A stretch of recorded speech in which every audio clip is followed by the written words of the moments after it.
just forwarded you the names.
Catch me grabbing an idiot.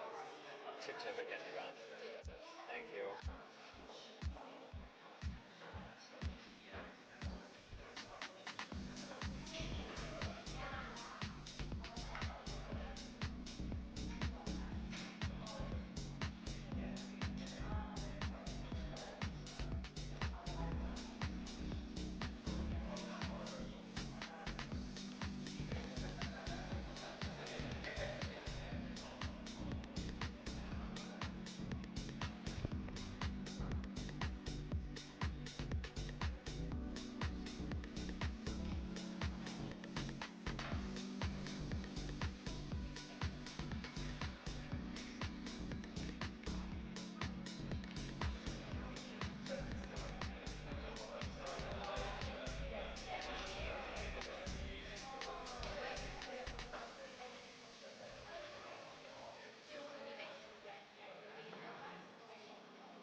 Is everyone ready?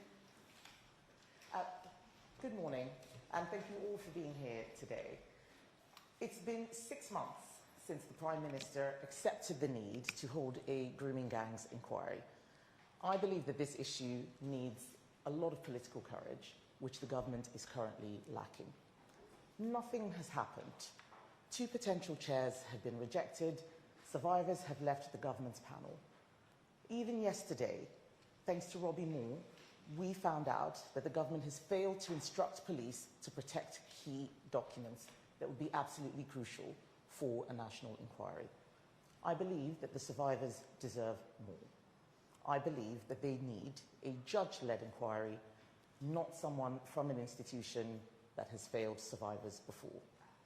I have spoken to many survivors and advocates. Sitting at this table, we have parents, survivors, advocates. What they have in common is that they are brave enough to be on this panel today, but also have been willing to waive their anonymity. They have told me that they are losing hope with this inquiry. I don't want that to happen. I want to give them hope.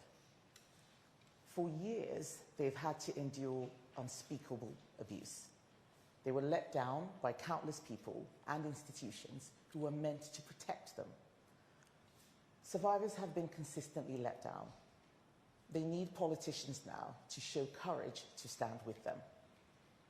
This press conference today is not about me or about any political party. It is about giving a voice to those people who have been voiceless, those people who need to be heard. We want to work cross-party with anyone who wants to see an inquiry done. We want to help the government to deliver this. But the inquiry and its terms of reference should not be written behind closed doors. They should be written by survivors who know what happened and who know what needs to be looked at. That is why today we are presenting a terms of reference that is based on what the survivors have told us about what it must have, and which also, importantly, follows Baroness Casey's recommendations. I want to be clear that a national inquiry must leave no stone unturned. It must investigate councils, the police, and even the government if necessary. It must be time limited, and it must consider the role of ethnicity, religion, and other cultural factors.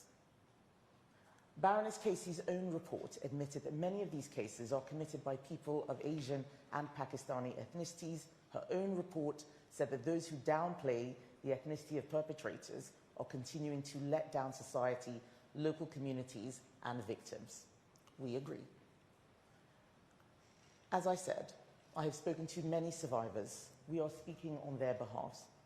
Their lives and their families' lives have been turned upside down. So separate to this inquiry, the government must act now to ensure that they and their families are supported so they can heal. Whether that is a helpline or dedicated mental health officers, the government must act now and work with survivors, not against them. So I'm going to hand over now to Philp, who is the Shadow Home Secretary, who has done a lot of work on this issue, and then I will be bringing in the survivors, advocates, and parents who are on the panel with us. Chris. Thank you, Kemi. Well, look, it seems very clear now these rape gangs are the biggest child safeguarding scandal in our country's history. Young girls and some boys as young as just 10 years old were systematically gang raped and trafficked.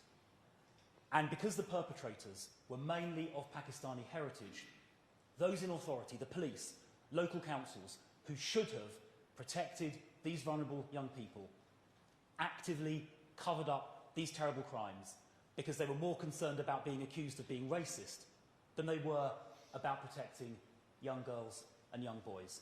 And that is one of the most shameful episodes, I think, in our country's public protection history. So an inquiry is needed to get to the bottom of this, to get to the truth, and to hold accountable those people who covered up these appalling crimes. Now, we campaigned together with survivors and their families and advocates, like the chair, to have this inquiry.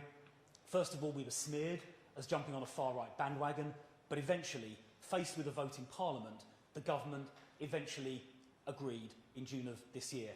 But 6 months has now passed, and essentially no progress has been made. A lot of survivors have lost confidence in the government and this process. But rather than just complain from the sidelines, we would like to be constructive, we'd like to be positive, and so working with survivors, their families and advocates, we've developed a terms of reference for this inquiry that is ready to go. It's detailed, it's specific, it's got the confidence of survivors, and the government, if they wanted to, could adopt it tomorrow. They could appoint a judge to chair this inquiry, and they could get on with it to at last uncover the truth. And the terms of reference we've set out, I think, are very clear. It sets a 2-year time limit on this inquiry. It can't drag on for years and years. We're clear this should be led by a judge, so it's impartial and that survivors can have confidence. It should specifically investigate the deliberate cover-up of these crimes perpetrated by the police and councils, deliberately covered these things up. It should, as Kemi said, look at the ethnicity and the cultural background of the perpetrators. There is a lot of evidence showing the vast majority, were of Pakistani descent, and in some cases were deliberately targeting vulnerable young white girls. And it should also make sure it has the powers to compel witnesses to attend and force the production of documents. Just as recently as last year in Manchester, the local inquiry saw the chairs resigning because even as recently as 2024, public authorities were withholding vital evidence. Well, a statutory inquiry under the 2005 Act can compel the production of that evidence. And of course, it's vital that victims and survivors are given anonymity and protection as required. So these terms of reference, detailed, they're credible, they're comprehensive, they've got the confidence of survivors, and I hope the government will accept this in the spirit they're intended. I hope they adopt these terms of reference, appoint a judge, and get on with it, because by delaying as they have done, the government is simply perpetuating, or allowing to be perpetuated, the cover-up that for so long has happened. The time for covering this up is over. We need the truth, and those who covered these crimes up need to be held accountable. Thank you very much, Chris. I'm now going to bring in Fiona and then Marlon. Fiona is a survivor who has waived her anonymity. Thank you, Fiona.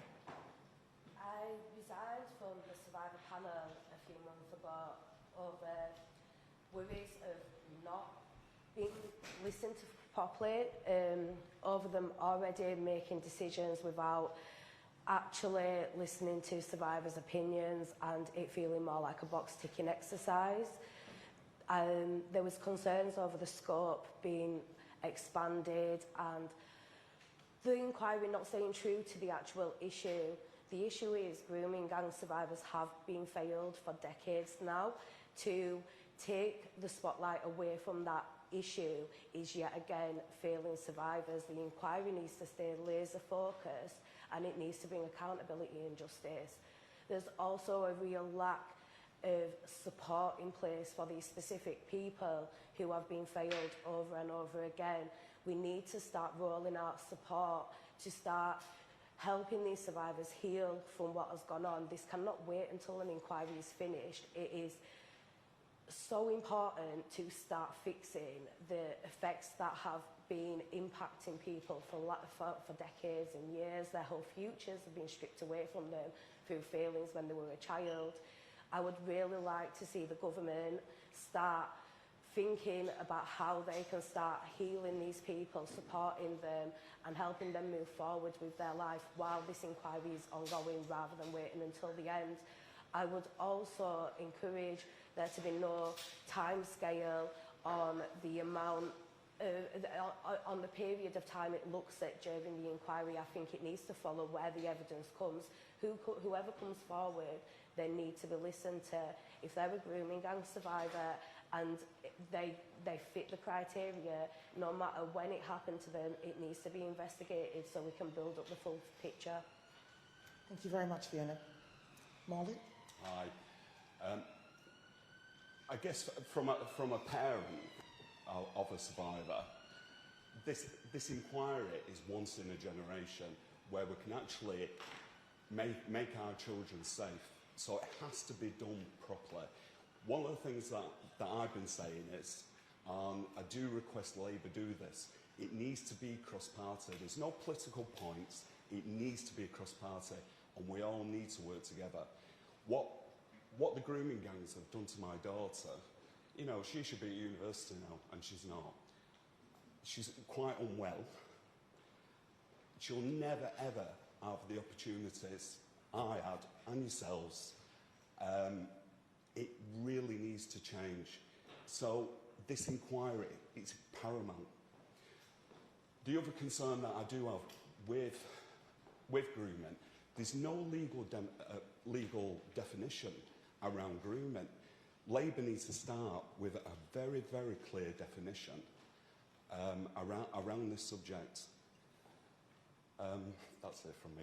Thank you. Thank you, Marlon. I know it's very difficult, but thank you. I appreciate that. And now Teresa, who's also a parent. Well, we just need things to move on, and we need openness and honesty in all this. And we just need all the excuses to stop and this move forward. Because like my son's no longer here, how many other victims / survivors are not here to see the justice? All the time it's been delayed, people are falling away, and we are losing confidence in our local councils and the government. You know, there's nothing, we're not getting nothing. It's just a standstill, and we feel that it's being denied, and they are moving away from the issues of who is committing these crimes, because it is, at the end of the day, it's a crime. Thank you, Teresa. And finally, Lucia, who is an advocate for survivors and victims who don't want to waive their anonymity. Okay, the greatest harm this year it's not only been the lack of progress, it's been the impact of that delay on survivors. Every month with no movement causes more re-traumatisation, sleepless nights, there's families under immense strain, and survivors losing what little trust they had in the system. The lack of coordination at the highest levels has only deepened survivor suffering. As a survivor advocate, I wrote to the Home Secretary 4 weeks ago about the stalling of the Oldham inquiry. I still haven't received a reply. What we're seeing is a system from top to bottom where the left hand doesn't know what the right hand is doing. Everyone is blaming someone else, and no one is taking ownership and being proactive, or at least that's how it looks. If the government do deem themselves to be being proactive, then they're certainly not being transparent about it. And what is happening nationally right now is simply the Oldham situation on steroids. It's the same delays, the same lack of communication, involving more departments, more confusion, more delay, and more damage to survivors who have already waited far too long. A national inquiry must examine the entire process that the journey of the survivor takes, from first disclosure of the crimes through to the courtroom and beyond. We know too many inconsistencies and mistreatments of survivors that happen along the way, and this terms of reference covers that, amongst many other areas of concerns that we've drawn on from first-hand experience. We're not here for more lessons learnt. We're here not to only look back, but to insist on looking forward, to ensure that the system takes care of forthcoming recommendations from the inquiry, and again, this terms of reference does see to that. Child sexual exploitation doesn't end when the abuse ends. It affects survivors, it affects their children, it affects their families, it affects their health and their relationships, and it affects entire communities. If this generational harm is ignored, the inquiry will miss the true scale of what this crime destroys. This is why we implore the government to take on this piece of work and work together in the name of our country, not tolerating the rape and grooming of our children. Thank you so much. I'm now going to open up to questions from the media. The first question is Jason Farrell, Sky News. You just said that you didn't want to leave any stones unturned, and those words were used by Sajid Javid back in 2018 when he ordered what you're calling for, which was a review into the ethnicity of grooming gangs.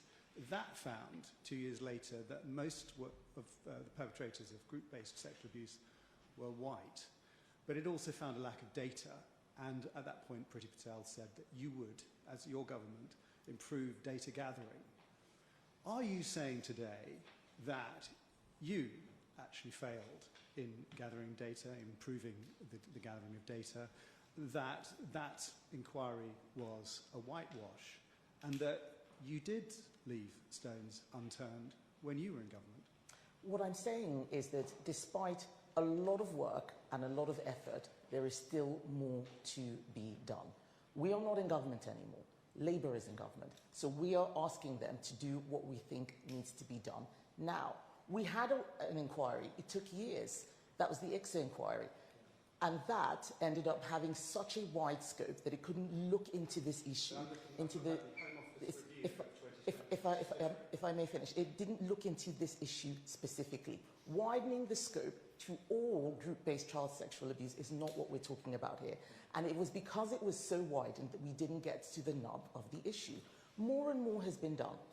We had a grooming gangs task force that found 550 perpetrators. Even I, who was, a minister in government, was learning and discovering the sheer scale of this. We didn't know everything we know now then. What I'm saying is that now we know what we know. What needs to be done here? Full national inquiry, looking at the failures of the state as well. That's something that hasn't really been covered. What did the councils do wrong? What did the police do wrong? Maybe what did the government do wrong? That's what we want to see. And all that's been happening is kicking this into the long grass, lots of meetings, messing the survivors about, and they are fed up. So I'm not here to build a time machine and go back in time to see what extra we could have done there. We did what we did what we thought was enough, more came out. What do the survivors need now? That's what we're here to talk about. Thank you. Romilly Weeks, ITV. Thank you. You say this is about giving a voice to the voiceless, and clearly you have the backing of the survivors and the families who are here, and I really want to salute the courage that it takes to be here and to speak about this at all. But isn't part of the difficulty and the delicacy of this that not all survivors speak with one voice or want the same terms of reference for this inquiry? And also, if I may, on a second issue, Nigel Farage's election campaign is accused of falsifying expenses, which they deny. What should happen now?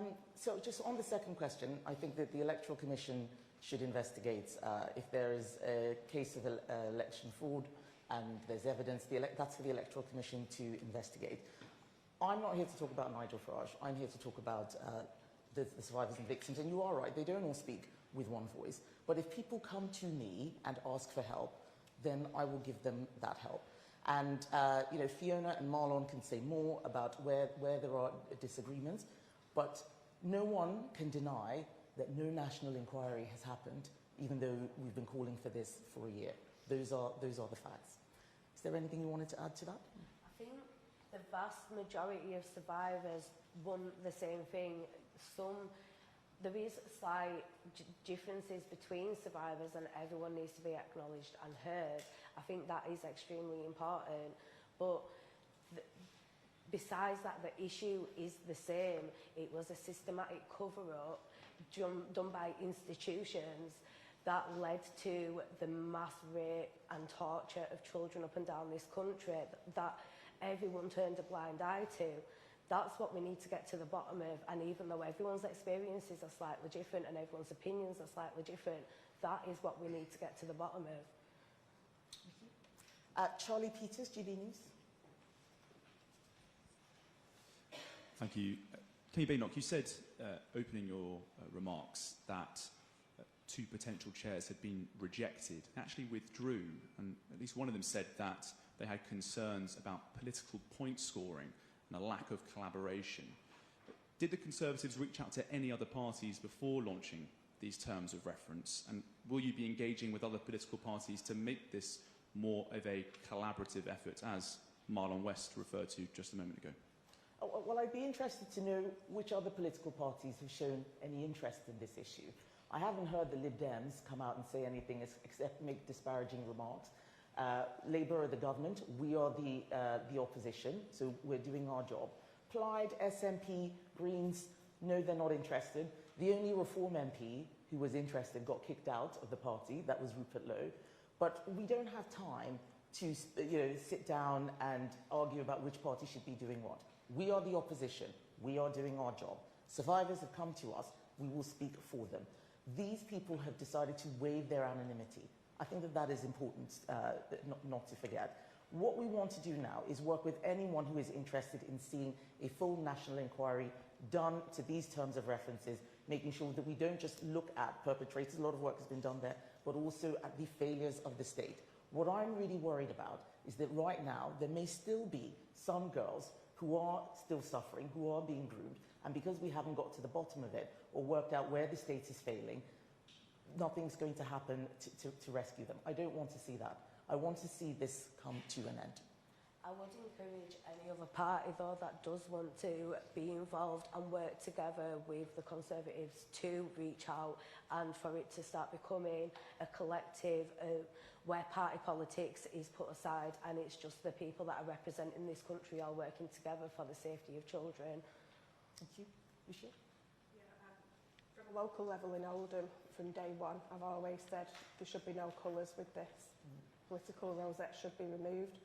I personally contacted Reform a few months ago after numerous emails that I didn't get responses to, that I asked them if would they be interested in cross-party working to push this forward, and it all went very quiet. And the Conservatives have been genuinely the only party that have shown me as an advocate who shouldn't really have had to step into this space. And it's quite frightening to learn that there's a need for my role, and the support came from here. We don't want this to be about party politics. We want this to be about getting justice for the victims.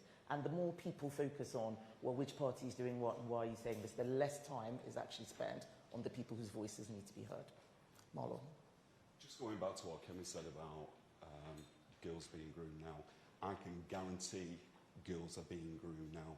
Being one of the leads for the independent inquiry for Rupert Lowe, I speak to people, survivors and families across the country, not just Wales and England, Scotland as well. This is still happening now, which is why it's paramount that Labour get a move on and start protecting these girls and boys. Damien Grammaticus from BBC. Hi, yes. So Damien Grammaticus from BBC. I mean, on that issue of the cross-party working, I mean, this is billed as a Conservative event, and I mean, everyone here is saying they want cross-party working. Why don't you sit back down behind closed doors and make these points and seek to work in a cross-party way? You could always later down the line say that wasn't delivered, but why don't you seek to work hand in hand like that rather than sort of pressure public? Well, because we are the opposition. There's a lot of cross-party work going on. We have Conservatives working on Rupert Lowe's panel, for example, but I have to do I have to carry out my constitutional role. As I said, what I've heard from other parties is lots of sneering and smears, people talking about us jumping on a far-right bandwagon. I don't have time to engage in that. What I need to do with the time I have is make sure that we raise the awareness of this issue. Having a press conference like this means that those people in other parties can then see what we're doing and decide to work with us. But simply, waiting for them to come to us wanting to be collaborative, I think is not a great use of our time. What we have seen is that we called for a national inquiry. Labour said, no thanks. It was because of press conferences like this, us pushing it, that they decided to have a national inquiry. Now we saw them backtracking, saying, well, they couldn't find anyone to do the role, the whole fandango with Jess Phillips. So we're doing this again to make sure that people don't forget about this, that it doesn't get kicked into the long grass. So some of this does require political courage. People asking me to stop being a Conservative so that, this issue isn't a Conservative issue, or forgetting I'm a Conservative politician. That doesn't stop because of the issue.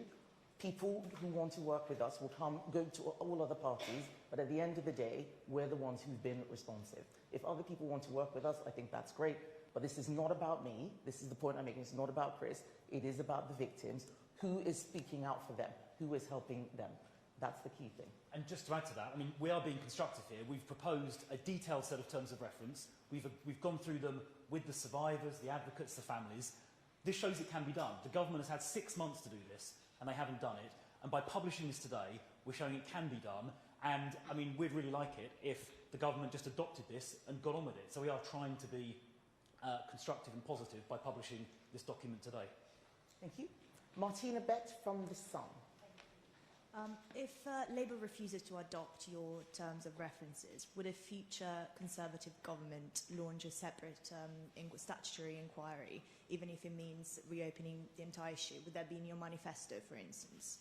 And on your terms of reference, you mentioned religion. Do you think that mosques or community institutions should be required to cooperate with the inquiry if allegations arise that offenders acted in religious networks, for instance? And if the rest of the panel wants to answer that, that would be great.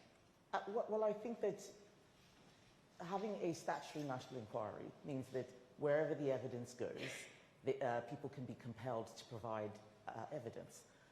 Whether it's mosques, whether it's state bodies, that's what's critical about it. And this is something that we care about. This is something that Conservatives have said we will do, irrespective of what other parties or the government does. But I don't want to wait that long. Every day that passes is a day that evidence disappears, that people work out what stories it is they're going to tell. We need something right now. Conservatives had an inquiry on this. So there's no reason for us to say that, to make promises. We did this. And all we found was that there was more to be looked at, more to be done. Every time we looked into this issue, more and more came out that showed that this needed specific focus rather than a general inquiry. And we're going to do everything in our power to make sure that that happens. Does anyone want to add to what I've said? I think that any religious institute or any single institute at all should be looked into if that's where the evidence leads. There shouldn't be any limits on where is investigated if there's evidence to suggest that they were complicit or covered it up. Anyone else? Thank you. Charles Hymas from The Telegraph, please. Three questions on a specific issue, which is to do with grooming gang members who've been prosecuted and have dual nationality. Obviously, there's a couple of Pakistan grooming gang members who have had their prosecutions and been stripped of their citizenship. Would you strip people who've got dual nationality of their citizenship if they are grooming gang members and convicted of that? Secondly, what would you do if a country refused to take them back, as Pakistan has? Would you introduce visa restrictions? And thirdly, there are reports coming out of Pakistan that Pakistan is prepared to offer up, or offer them up in return for 2 political dissidents currently in the UK. Do you think we should hand over political dissidents? Thank you very much. So I'll let Chris go into the detail on that, but just giving a high-level view, we cannot have people exploiting dual nationality to get away with facing justice. That's why at our party conference we put out a borders plan. Deport all foreign criminals. If we have stripped them of their nationality, they are foreign criminals. And we have also talked about using visa restrictions as a way to enforce a lot of these sanctions. Too many people are taking us for a ride. They're exploiting our system. They know how to work the loopholes, and we just need to be more on the ball in making sure that they don't get away with this. But Chris, do you want to Yeah, thank you, Kemi. So Charles, yes, dual nationals should be stripped of their British citizenship and they should be deported with no exceptions. We don't want these people in our country. If they have citizenship of another country, then they should be deported and their British citizenship should be removed. No ifs, no buts, it should just happen. On your second point, if a country, whether it's Pakistan or anywhere else, refuses to take back their own nationals, either people who are here illegally in the first place or people convicted of criminal offences, then we should, as Kemi said, use visa sanctions to compel them to take back their own citizens and indeed look at suspending overseas aid. We as the United Kingdom take back our citizens if they're convicted of a criminal offence overseas. It is only reasonable to expect other countries to do the same thing. And we legislated, in fact, in government to create a power to use visa sanctions, and in cases like this, those should definitely be used. On your third question, no, I don't think the government should hand over dissidents as some kind of quid pro quo. If someone is likely to be politically persecuted, then it's reasonable that we provide them with protection. There shouldn't be some sort of horse trade. Countries like Pakistan should take back their own nationals where required, including if they've committed a criminal offence, without some kind of horse trade. Thank you. Max Kendricks from The Times. Thank you. You emphasise the need to appoint a judge to lead the inquiry. The government's line is they say that will slow it down because judge-led inquiries typically have to wait for all criminal investigations to conclude. Why do you not agree with that? Because it's not true. You can have a retired judge. You don't have to have an active judge. A judge is a judge. A retired judge doesn't suddenly lose all their skills. And you can have these things happen concurrently. When I was business secretary, I saw how people used the inquiry as a way to slow play giving out compensation to postmasters. So I looked into this issue at the time. It doesn't need to be this way. But that is why you set up the inquiry in such a way that it does not do that. That's why we've put out a very clear terms of reference, time limited, and so on. I think that this is an excuse that the government is giving. There are inquiries that do happen concurrently. There are inquiries that are led by a judge which don't take this amount of time. And that's why our terms of reference in paragraph 15.3 specify a 2-year period. Thank you. And finally, Natasha Clark from LBC. Hi, thank you. Thank you all for doing this. To the victims and the survivors, we know, Fiona, for example, you left the government's panel. Have you had any engagement with them since then? Is there anything that they can bring you back onto the process? And that's a question for all of you as well. Is there anything that would bring you into that? And to Ms Badenoch, is there somebody in mind you've been talking to that you think might be able to command the confidence of these survivors? And finally, it's obviously been quite a tricky week for reform. We've seen a lot of defectors from your party. Would you welcome any of them back? Thank you. No, they've not been in touch at all. There's been no contact, absolute radio silence. I think once an independent chair was assigned, if I had confidence in that chair, then I would re-engage, because my main focus is that this inquiry is needed, it is important, and I do want it to work. But until then, I do not want to have any engagement in it. I do feel quite disrespected by the way that I was treated publicly and the lack of attempts to try and rectify that. My daughter still remains in the inquiry. So I think she had a couple of meetings last week. However, I do feel really strongly about this. I don't think there should be a panel of survivors. I think it's unfair, and I actually think it's cruel. They should be all seen individually, not as a group, because some of the survivors are a lot more quieter, and they're not getting the story across. And everyone has a different experience. Yeah, everyone has a different experience, but I do believe strongly they should have the opportunity to tell their story, and that's not happening. Yeah. The other thing is, me being a mental health nurse, they need support, and they're not getting any kind of support while they're in that. And in some ways, it's really stressful, and then they're reliving their trauma with no support. And this is one of the reasons why I left. It was not set up properly. It did not have survivors at the forefront. It did not think about all these things that we think about.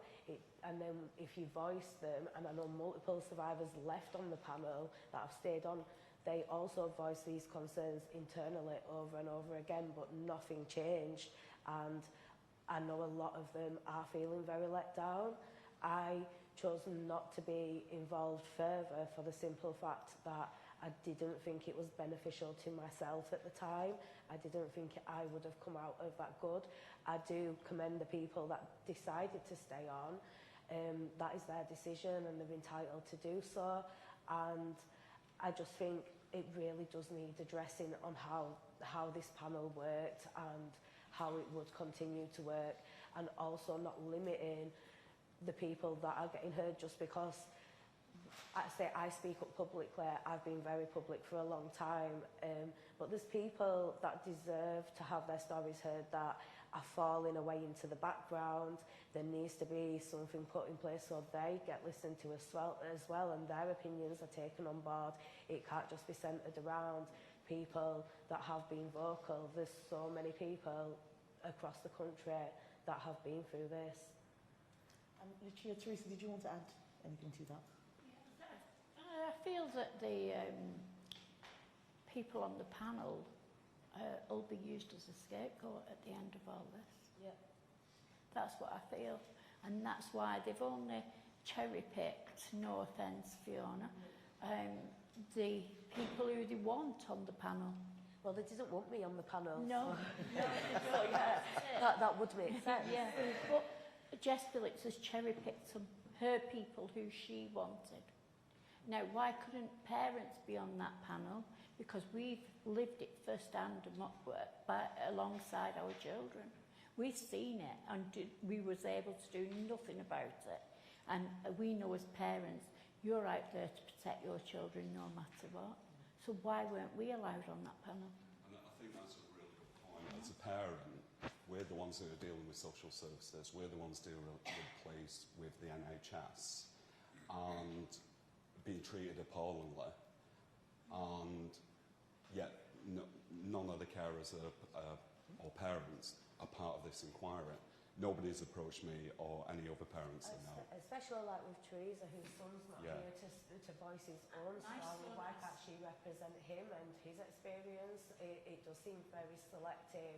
And like I say, they didn't want me on there in the first place. The people that they wanted on were people that they already had relationships with, and I do think it is very selective, and that's not the way an inquiry should work. It needs to have opinions from all different perspectives. Closing it off to certain people then inadvertently selects a scope itself. Michelle, did you want to come? Yeah, please. I think what the government would ultimately be doing with this panel is whatever good comes out of it they'll take credit for, and whatever didn't turn out so well they'll say like the survivors blew it up. And it's not even a healthy situation to bring these traumatised people together as well. I think, you know, you can find situations where they could be triggering each other, or they're not feeling confident enough to speak out, which is what Marlon was saying about some people being quieter than others. So I think a more individual, tailor-made process needs to be took on with this. The final point on that is, and I'm not sure how many people are aware of this, the survivor panels are being financed, and then I know my daughter will disagree with me on this. They shouldn't be financed to be on the panel. Thank you. So, Natasha, you asked me if I had someone in mind to be a judge. No, I don't. It's just the criteria. We need people who give confidence to this process. It is clearly, as we have heard, very, very contentious. Not everyone will agree. It is complex.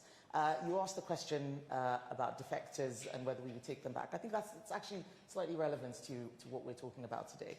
There are a lot of people who go into politics for the wrong reasons, and they will jump to wherever they think is going to win. We had people, when Labour was doing well in the polls, we had 3 Conservative MPs defect. There are people who are going to defect to whoever they think is going to win.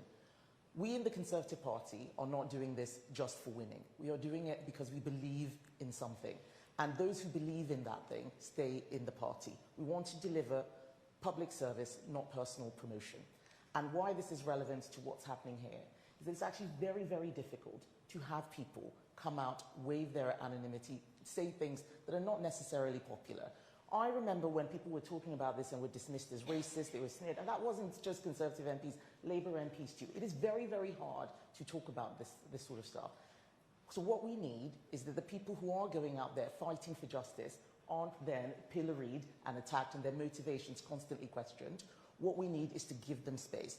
I think it's a real shame that people have been just questioning Fiona and Marlon and what their motivation is.